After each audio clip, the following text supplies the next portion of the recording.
Hi, Susan. How you doing? All right. Great written description here. Thank you so much. Very, very important that you cultivate the ability to describe your intent, your designer's intent, as well as your technical approach. Susan, you've heard me say that in classes before and several times in this class. So this is nothing new, right?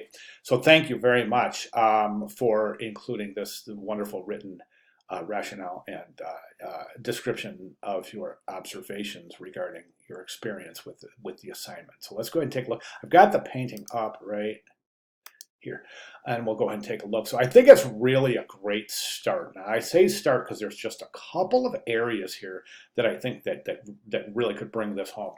And you know what? You're right about the tablet. I mean, when you do get a tablet, you're just going to freak out at just, with pressure sensitivity, it brings the capabilities to a whole new level. Um, so it's really an intense process with the mouse. As I stated before, drawing with a mouse is kind of like drawing with a rock. It's really difficult. So when you do get your tablet, you're going to love it. Now there are some super reasonable alternatives to spending a few $100s on a tablet. I mentioned that I used the Intuos, and it wasn't cheap. Um, I mean, if for those of you who are listening along and watching along, if you're on a budget and you want a tablet, try something like it's called a Bamboo. It's a smaller tablet and it plugs in. It's not Bluetooth. It's not wireless. It's USB, but it's got wonderful capabilities and it really let you give you good indications of whether you're acclimated to use a tablet or not. Not all workflows require a tablet. If you're doing a lot of digital artwork, definitely need one. I use one all the time. As a matter of fact, I used to use my tablet as my mouse, but I just recently changed that up. So it was too cumbersome on my desk. So now I use my trusty mouse, but nonetheless, my tablet is right here, always has been. I use it every day. So, okay.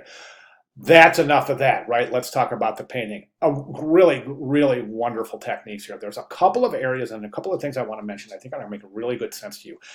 Is in terms of consistency, there are some areas in the painting that have indicative of brush strokes. Okay, so we can see it here, here. We can see it to a lesser degree through the leaf, but we can see brush strokes here and here. And that's basically, I think that's what we're after. We're after brush strokes because after all, it's a digital painting. I mean, we could put a series of filters on this and get some close effects, but we want the brush strokes, right? I think that's important. I know you've used a very wet brush here. It's pretty obvious. And that's one of the reasons we're not getting the texture associated with those brush strokes.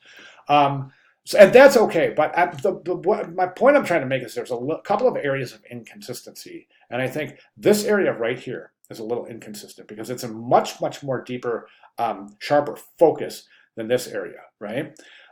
This area right here is also in sharper focus than this area. Now I know it's selective focus. I know the background's blurred, but nonetheless, I'd like to see a little bit more consistency. This area here, I think, could definitely use an indication of brush strokes. So generally, I think it's just really a fantastic start.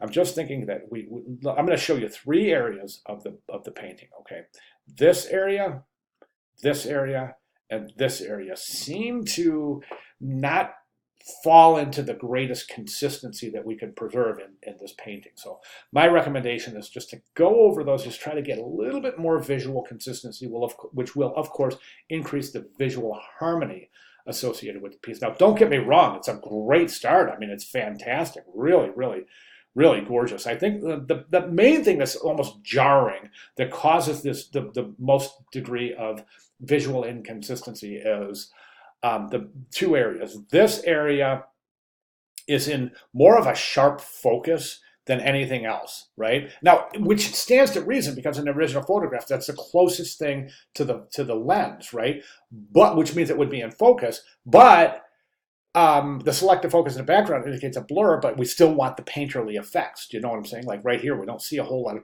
painterly effects. We just see extreme blur. And then this area here, I think that we kind of bring this consistency of blurred areas to non-blurred areas and meet in the middle for a happy medium. Because I think right here, this is in a little bit too much focus right here. Okay. Other than that, I mean, I'm just pointing to just minor little inconsistencies, but I'm so glad you got a chance to use this technique. I'm so glad you enjoyed this technique. So try those changes. And of course, as usual, if you have any questions at all, please let me know. All right. Great job. Thanks, Susan.